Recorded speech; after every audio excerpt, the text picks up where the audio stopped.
días, 8 de la mañana, es el mensaje clave para el 2024. La mirada ya está puesta en un Joe Biden que ahora mismo estaría viviendo en el inicio de la pesadilla Biden. El punto fundamental que mira ahora mismo el mercado es empezar a ver cómo 2024, cuyo año va a estar muy marcado por lo que pase en el mes de enero, empieza a virar hacia una economía estadounidense que llega en el momento clave para Biden por las elecciones de noviembre del 24 a su momento cumbre, a lo cumbre, a la baja. Miren el gráfico de la GDP Now de la Fed Atlanta, actualización de las últimas horas, en el que se ve cómo la economía estadounidense acaba de hacer un giro, boom, pum, pum, hacia abajo. Fed Atlanta, miren el movimiento, no del estimado por parte del mercado, sino de la propia Fed Atlanta, en un movimiento ya cayendo al entorno del 1%, 1,3% de crecimiento, desde más del 2% que ha tocado en el dato que se espera trimestral para la economía estadounidense. Está estallándole a Biden en su mayor pesadilla, que es que la crisis económica, que la recesión llegue justo cuando el elector tiene que poner el voto. Pum, pum, pum, pum. Economía estadounidense, pum, hacia abajo. En el movimiento en el que ahora todavía es desaceleración, pero que camina claramente a un entorno recesionario en el primer semestre del 2023, sobre todo impulsado, dice el GDP Now de la Fed Atlanta, porque la demanda global está ralentizándose a marchas forzadas.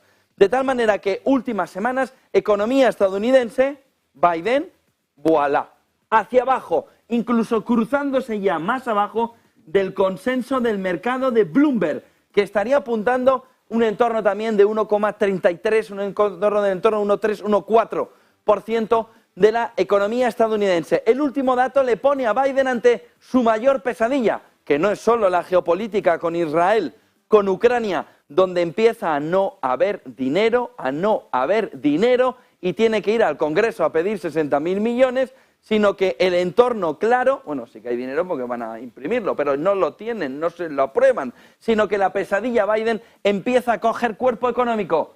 Is the economy stupid? Decían en las elecciones en los 90 alrededor de cómo la economía podía marcar definitivamente la carrera, el rush final electoral, en este caso de Biden. La pesadilla Biden, que va cogiendo cuerpo en torno a una economía estadounidense que empieza a notar los vaivenes de una demanda interna que se le marcha, que se agota.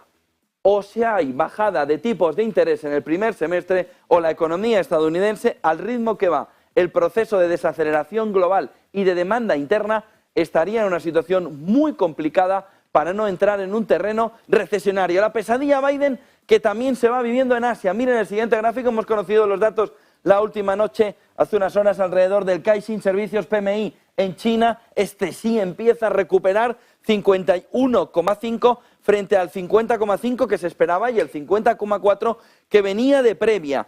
Servicios PMI Japón, 50,8 frente al 51,7 que venía anterior.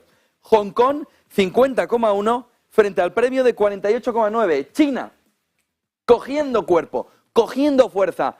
India cae del 58,4 al 56,9 en servicios, en el PMI de servicios. Ventas minoristas en Singapur, menos 0,8 frente al previo de menos 1,6, marcándonos la ralentización de la economía global.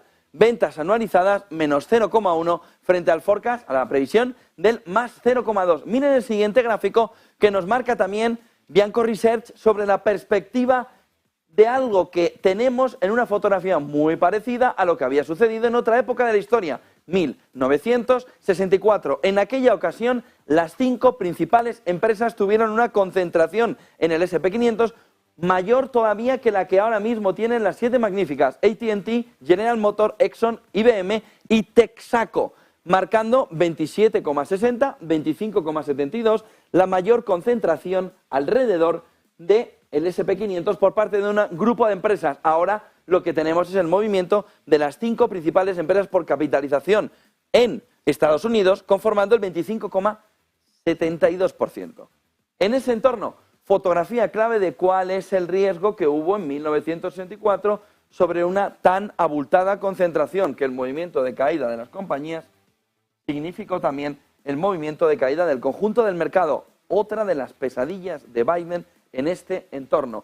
Un movimiento en el que el mercado le deje de lado, le abandone, le olvide y espere al final de las elecciones presidenciales. No es lo normal, el GPS no dice eso. Vamos a ver cómo se va configurando. Miren el siguiente gráfico que nos marca también esta mañana de qué manera Morgan Stanley dice la pesadilla de Biden tiene número clave. Número clave.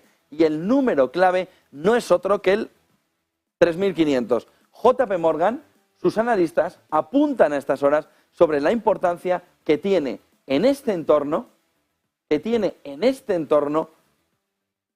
el SP500 aguante o no, por la pesadilla Biden, por lo que puede suponer en año electoral para Biden tener un SP500 que desde los entornos actuales se desplome al entorno del 3.500. JP Morgan apunta del way back, de la vuelta atrás del SP500 para volver a testear el mercado bajista y los mínimos.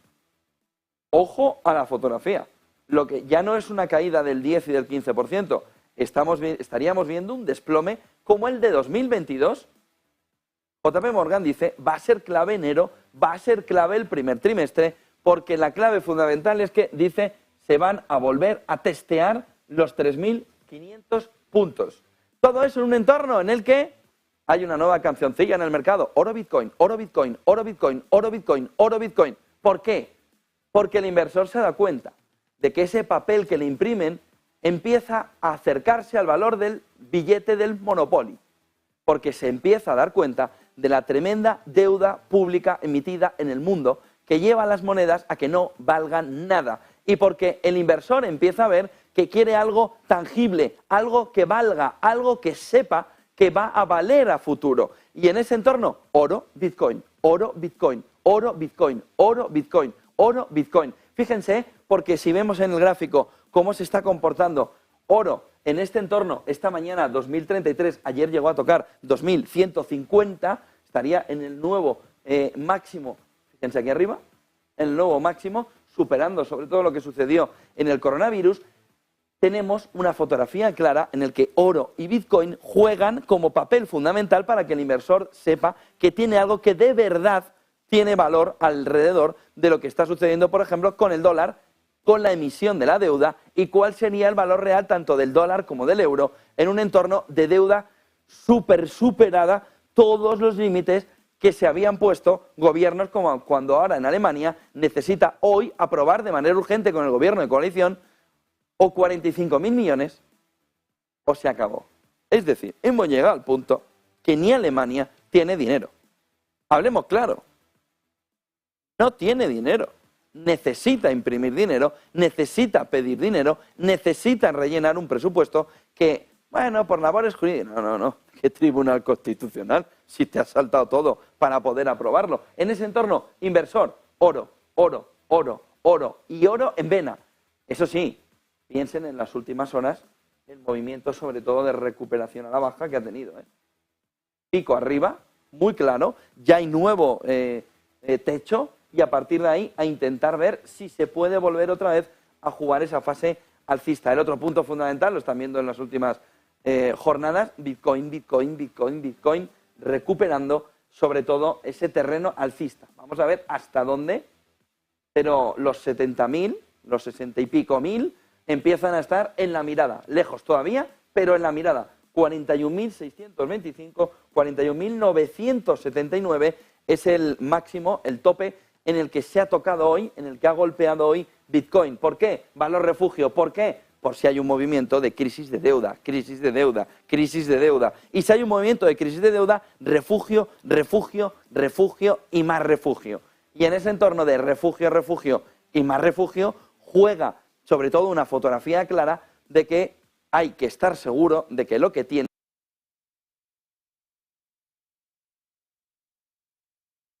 fundamental en este entorno. El otro punto fundamental viene alrededor de cómo se está encarando, cómo estamos encarando la llegada y la salida en materia demográfica de una generación que sale de una generación que no termina de llenar en puestos de trabajo esa fotografía del mercado. Informe clave de McKinsey alrededor de cuánto significaría de aumento del Producto Interior Bruto que trabajadores que estarían sin trabajo, de los más altos, cerca de la jubilación o jubilados, volvieran a entrar al mercado de trabajo. 55 prejubilados, 66 jubilados, 60-65. No son nativos digitales.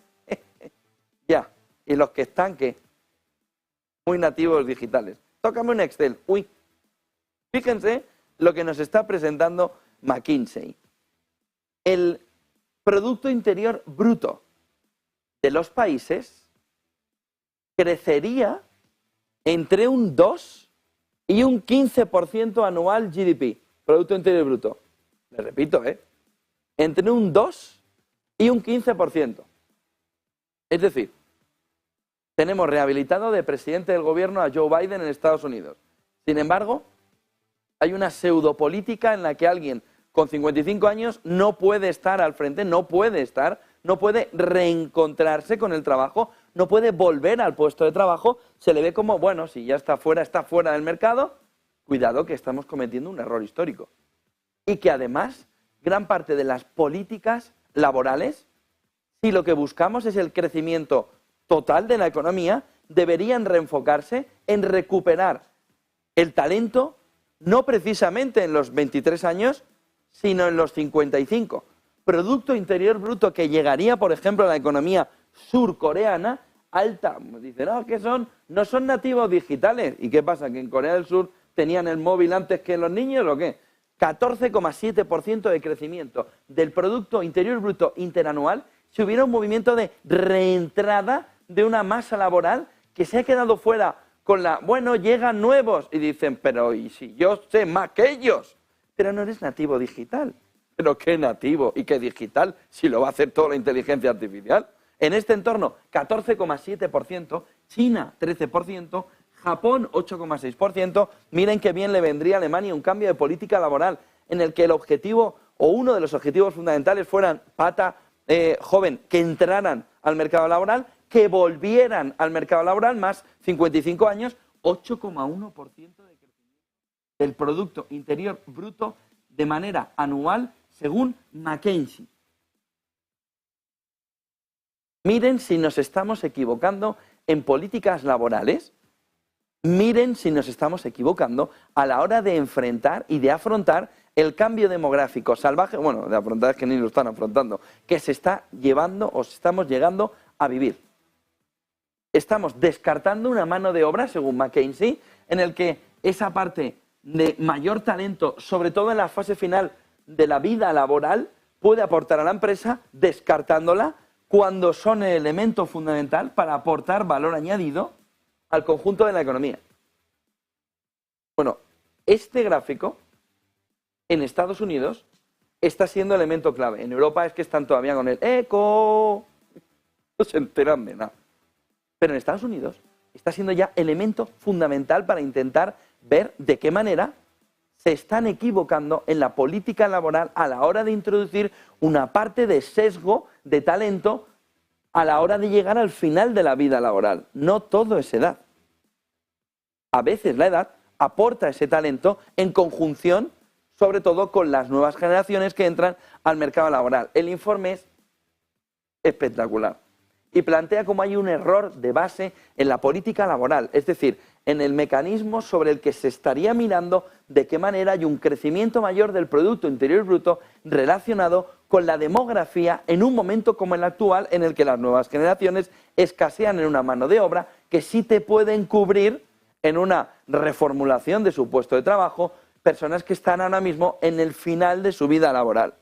Lo más destacado es Corea del Sur, porque no estamos hablando de una economía solamente manufacturera, sino en una economía de crecimiento a través de la base tecnológica.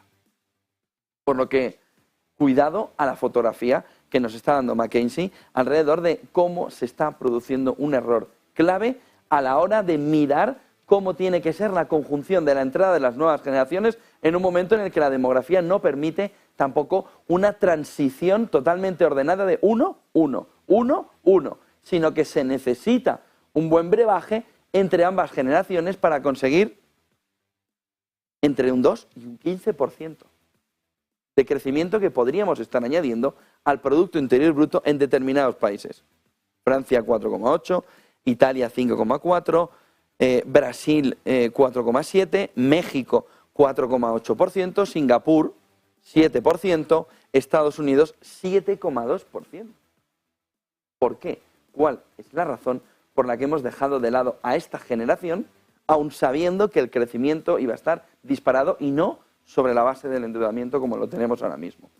Vamos a claves y luego veremos también aquí en territorio nacional a Urtasun, a Bolaños, que se han lucido en el último día, pero vayamos en la parte internacional, como hay una perspectiva ya negativa sobre el sector que va a girar, sobre el que va a orbitar todos los nubarrones en 2024. Es la banca, es el sector bancario mundial y empieza a plantearse por Moody's en un informe de perspectiva negativa para el sector bancario mundial en 2024. Todos los nubarrones alrededor del sector bancario en Estados Unidos. ¿Por qué? Porque ahora sí llegamos a un territorio en el que o bajan los tipos de interés en el primer semestre, primeros 9 meses del 24, o están aquí nuestros amigos de la mora de los préstamos incobrables. Ojo, porque empieza un movimiento en el que además la nota de Moody's negativa señala a Israel como elemento clave que puede afectar a la banca. En 2024, también, colateralmente, por un movimiento de mayor tensión. ¿Dónde? En el petróleo, a pesar del momento actual. Pero ojo con la fotografía, que Moody's ya saca la alarma, el boom, boom, boom, alrededor de los préstamos incobrables de la banca para 2024. La OPEP no logra detener la sangría del petróleo y, como les contamos en la jornada de ayer, hay un movimiento en el que Arabia Saudí está a punto de lanzar la toalla y decir: ahí os quedáis, dejo yo de hacer todo el movimiento de reducción de la producción para conseguir mantener el precio. En cuanto se presente la rendición, el petróleo va a estar por debajo de los $60. Fíjense que frente a los 135 que decíamos, ahora el entorno que nos presenta Arabia Saudí, sobre todo por la cantidad de petróleo que ha metido en el mercado de Estados Unidos, por el fracking, deja la situación de la OPEP complicada. No solo por Estados Unidos, Brasil, Guyana, que no es menor lo de Venezuela, Guyana, Brasil, Estados Unidos, marcando un camino de apretar y mucho. Guyana porque lo gestiona ExxonMobil ahora mismo, de tal manera que están tensionando todavía más el mercado, aún sabiendo Estados Unidos que tiene que rellenar sus reservas de petróleo. Es decir, que tiene una limitación física para la renovación, para el rellenar sus reservas de petróleo muy esquilmadas en el último año, cuando ha tenido que defender el precio, pero ahora ve el momento de volver a rellenarlas, aunque le suban al entorno de los 70, cuando Arabia Saudí decida tirar la toalla. Orbán, Hungría, aquí hay tensión, y mucha, alrededor de lo que ya ni Polonia, ni Hungría, ni Eslovaquia van a seguir pasándole a von der Leyen. Lo que no puede ser es que tú le pidas compromiso a un país cuando a la vez le estás quitando los fondos europeos por cuestiones profundamente ideológicas. Lo que está sucediendo en Hungría con la comparación con España refleja que hay una doble vara de medir. Un Bolaños que se ríe de Reinders y unos húngaros que intentan explicar pero que no se les quiere escuchar. El cachondeo europeo es enorme, alrededor de que hay una doble vara de medir. Los españoles, donde Sánchez puede hacer lo que le dé la real gana, y los húngaros / polacos / eslovacos empiezan a estar en ese entorno en el que no le gusta a von der Leyen y por tanto aplica un criterio completamente distinto, por ejemplo, en materia de justicia. Hay mucha diferencia entre la reforma de la justicia que está planteando y planteó Hungría con el modelo de justicia español, donde los partidos políticos eligen a jueces que tienen que decidir si las leyes son válidas o no, simplemente por el carné político. Von der Leyen, Úrsula. Por lo que Orbán ha dicho, basta, y más ahora ya. Pero que Sánchez hace lo que le da la gana y vosotros os reunís riéndoos con Bolaños, que tenéis hasta que apostillarle que lo que habéis dicho no lo habéis dicho. y a mí me estás machacando con más de 26.000 millones que me tienes parados. Dios sabe dónde están. Y que no me das. Pero quieres ahora repartir 50.000 millones a Ucrania, te coges los 50.000 millones, les empiezas a hacer así huequecito y los metes por donde te quepan. Pero el plan de Orbán es el plan de, si hay dos Europas, las dos Europas votan distinto. Tú, Sánchez, Gregario, nosotros, dice Orbán, con Polonia, con Eslovaquia, enfrente tuya. ¿Por qué? Porque se le han hinchado a Orbán las narices. Porque está harto. Y porque entiende además que poner en la agenda que Ucrania inicia el proceso de adhesión en Europa, simplemente porque la presidenta va de viaje y jiji, Vladimir, no. ¿Por qué? Porque a ti ni tan siquiera te han votado, von der Leyen. A ti te han puesto a dedo. A Orbán le han votado. De tal manera que Orbán dice, se acabó la historia. Proceso de adhesión, cuando haya consenso. ¿Por qué está en la agenda del día de la cumbre? Y ayer dijo, por carta pidió que se eliminara de manera inmediata de la agenda de la cumbre el proceso de adhesión de Ucrania, hay que comenzarlo de manera inmediata. Cuando haya consenso, dice Orbán, ya lo llevaremos. Pero ¿para qué vamos a volver a discutir algo que, y aquí no lo dijo, pero lo podemos intuir / añadir, no voy a aceptar? Va a bloquearlo. Sobre todo con lo que está sucediendo, que lo comentaremos luego en El Mundo en Guerra, con los camioneros húngaros también, empezando el bloqueo a Ucrania. De tal manera que la fotografía es de dos Europas. Unos que hacen lo que les da la gana, porque son parte de las élites globalistas y porque son parte del sistema, Sánchez, aunque tengan toda la población en contra, aunque hagan prácticamente la misma ley que la reforma, por el otro lado, no la amnistía, la de los jueces. Es que no me tienes bloqueado el sistema judicial. Hombre, es que lo que no quieren es que lo tomes como la Bastilla, el Poder Judicial, directamente para que hagas ya lo que te dé la gana, que ya lo estás haciendo en el Tribunal Constitucional. Orbán hace la reforma, no, es que hay políticos, hay jueces políticos. Reinders, pero ¿y en España? ¿Pero qué broma es esta? Si en España han pasado hasta por ser ministros. ¿Pero qué broma es esta? Orbán, bien paré, se acabó la historia. Se acabó. ¿Que queréis 50.000 millones para Ucrania? No. ¿Que queréis meter la adhesión de Ucrania en la guerra? No. No hacemos una ley que perjudique a los agricultores, a los camioneros, a los transportistas europeos frente a los ucranianos. No hacemos una ley que perjudique a los agricultores españoles frente a los marroquíes. Miren la salvajada que está sucediendo en el tomate, con la exportación de tomate, con la exportación de naranja. Mientras el gobierno llama a Mohamed VI para, ¿qué tal? ¿Te ha parecido bien la medida?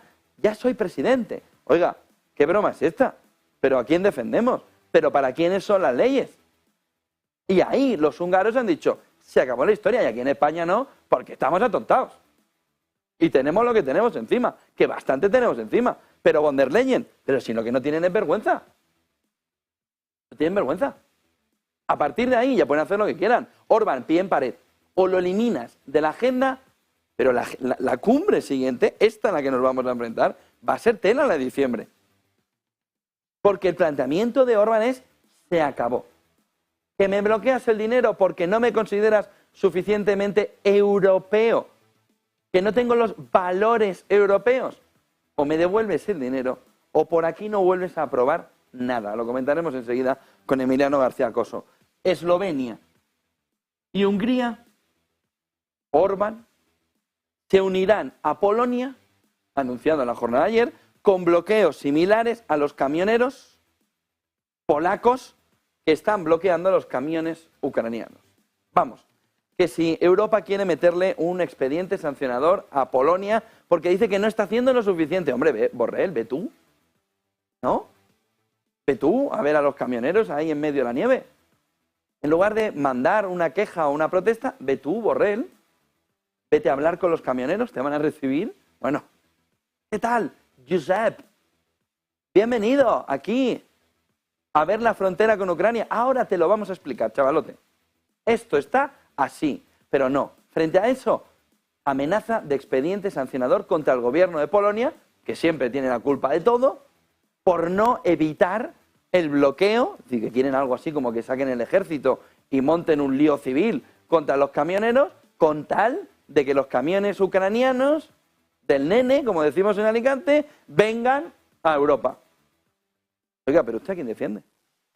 Pero y sobre todo, ¿usted? ¿Quién la ha votado? ¿Los marroquíes y los ucranianos? ¿O los húngaros, los polacos, los eslovenos y los españoles y los franceses? ¿Pero usted a quién ha puesto usted ahí? Es un cachondeo, es una broma de mal gusto. De tal manera que eslovacos y húngaros dicen, se acabó. Va a ser un invierno tela. Sobre todo porque la reacción de Europa, a la que le queda menos que un caramelo a la puerta de un colegio, porque hay elecciones en mayo, se van a ir todos a casa. Los camioneros, en el fondo, saben que a malas, amnistía, tú líala, que cuando llegue el nuevo Ejecutivo Comunitario, amnistía. Hombre, por la convivencia. Es que el arco parlamentario europeo no me deja otra alternativa que amnistiar a los polacos y a los húngaros, por lo que ya saben cuál es el camino, amnistía. Spotify anunció planes para reducir casi una quinta parte de su fuerza laboral, alrededor de 1.500 personas. Es anécdota sobre la fotografía general. Van creciendo los planes de despido de una manera agresiva. Donde no hay un beneficio claro, hay un plan de expediente de regulación de empleo claro.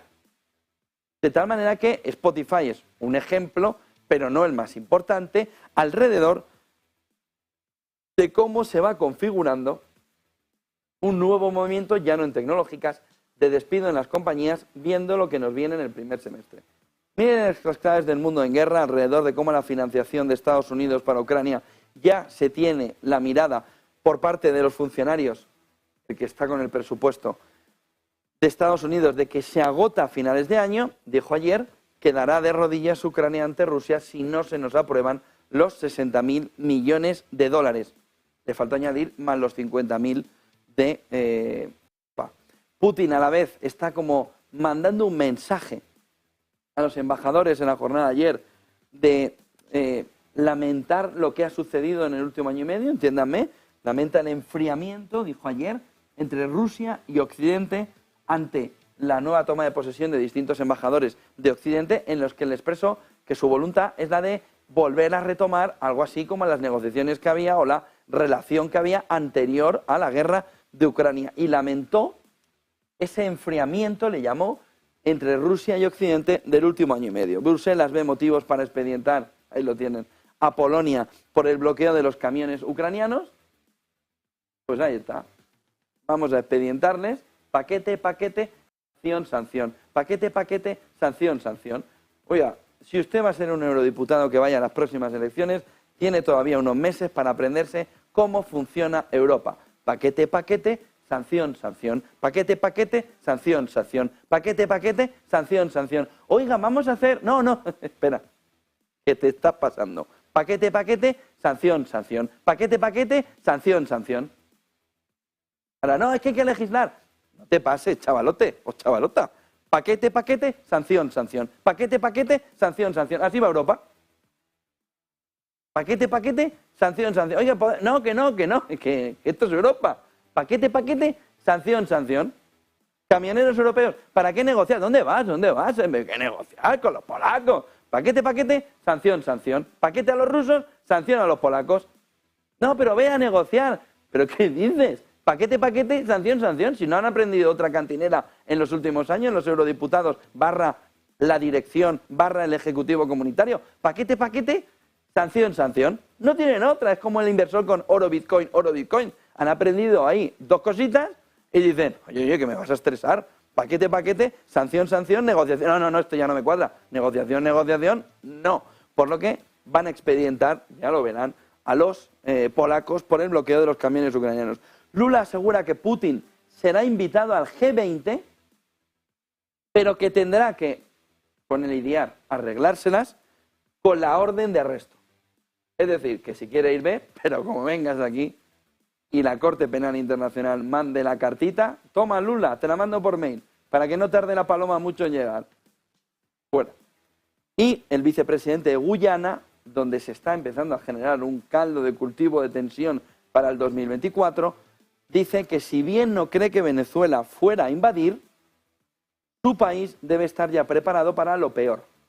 De tal manera que en ese mundo en guerra nos aparece ahora mismo un elemento también que empieza a tensionar, con Venezuela trasladando hacia la frontera, con Brasil trasladando hacia la frontera y con el petróleo ahí en medio mirándoles a todos diciendo, madre mía, la que se puede liar. Vicepresidente de Guyana, si bien no cree que Venezuela fuera a invadir, su país debe estar preparado para lo peor después de la votación de Venezuela, diciendo que querían volver a tener Guyana como territorio venezolano. Miren el siguiente gráfico, gasto con tarjeta de crédito, gráfico de Game of Trades, desplomado y oficialmente en territorio de contracción. Tarjetas de crédito, gasto relativo frente a la prepandemia, marcándonos que esto va en un camino de contracción, de desplome importante, sobre todo en las últimas semanas, que también iría alineado con lo que nos está mostrando el GDP Now de la Fed Atlanta, que es que la economía estadounidense va en un proceso de declive. Miren el siguiente gráfico, crédito bancario, no solo tarjetas de crédito, contracción. 2010, 1974, 2008, crisis.com, marcándonos ya un camino de contracción importante. El crédito bancario se ha contraído oficialmente, definitivamente. Crédito bancario contraído definitivamente. Gráfico de Game of Trades, 1974, no hay contracción de crédito, no hay contracción de crédito. Estamos hablando de 1974-1990. No hay contracción de crédito. No hay contracción de crédito ni en la crisis del petróleo. No hay contracción de crédito. No hay contracción de crédito. Sí hay contracción de crédito. ¿Cuándo? En la crisis financiera. Por eso, el análisis, la perspectiva de que el sector bancario va a ser clave para 2024 y va a estar en el centro de todos los nubarrones. Vamos a ver luego cómo se puede conformar. Y contracción otra vez, después de haber vivido, claro, en 2023, que se nos olvidará luego, las dos quiebras de bancos regionales de las tres más grandes de la historia de Estados Unidos. Pero no hay crisis financiera. Ni la FED está tapando nada. No. Por supuesto, es irónico, ¿eh? En este entorno, miren el siguiente gráfico, otra señal de debilitamiento de la demanda de los consumidores en Kobe Letter, en el que se ve de una manera muy clara el descenso de los datos manufactureros. Esta mañana hemos visto, sin embargo, en Asia que había un ligero repunte. Pedidos a fábricas estadounidenses cayeron el mes pasado un 3,6%. En la parte final del gráfico, en esa parte roja, 3,6%. Septiembre también revisó la baja del 2,8 al 2,3%. En el último año los pedidos a fábrica han bajado un 2,1%, la mayor caída desde septiembre de 2020. Gráfico de Kobe Letter. Miren el siguiente gráfico que nos marca también esta mañana de qué manera está la situación, por ejemplo, en países como España. Gasto en I+D en 2022. Gasto en I+D en 2022. Algunos tienen el asterisco, es decir, 2021. Corea del Sur, 4,9. Estados Unidos, 3,5. Suecia, 3,4. Japón, 3,3. Alemania, 3,1. Gasto en I+D en 2022, con las excepciones de los asteriscos, que es el dato de 2021. Reino Unido, 2,9. Países Bajos, 2,3. Francia, 2,1. Portugal, 1,7. Polonia, 1,5. España, 1,4. Venga, Sánchez, a dar lecciones de la inversión en I+D, en universidades, en investigación y desarrollo. 1,4%. Los italianos están peor, ¿eh? 1,3%. Y los irlandeses, que no necesitan porque ya se lo dan los estadounidenses, un 1%. Que van todos allí, los Amazon y compañía. Miren el siguiente gráfico, acciones chinas. Dice Mike Wilson, vamos a ver si hay que cubrir el mercado. Han caído a los precios más bajos en los últimos 5 años. Gráfico de bar chart en el que se ve de manera clara de qué manera estamos ahora mismo ya rompiendo marzo de 2020, precio de las acciones chinas.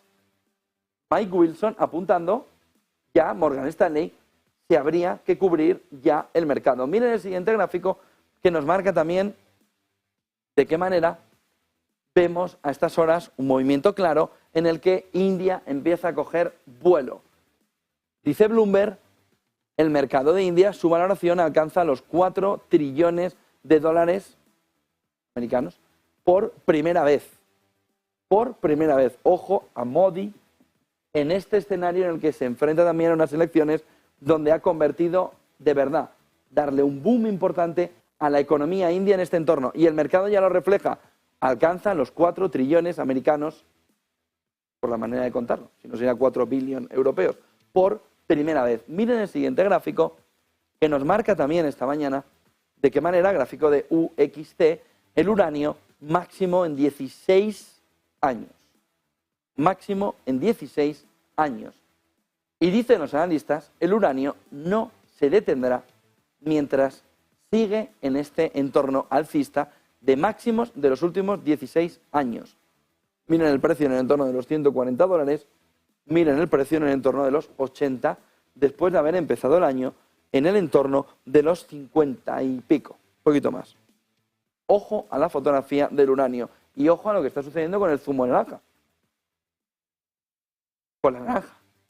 En un movimiento en el que ahora ya se ve, gráfico de bar chart, como la fotografía bajista alrededor de la naranja empieza a mostrarnos que también hay una caída de la demanda en un entorno donde veíamos que se iba a los cielos.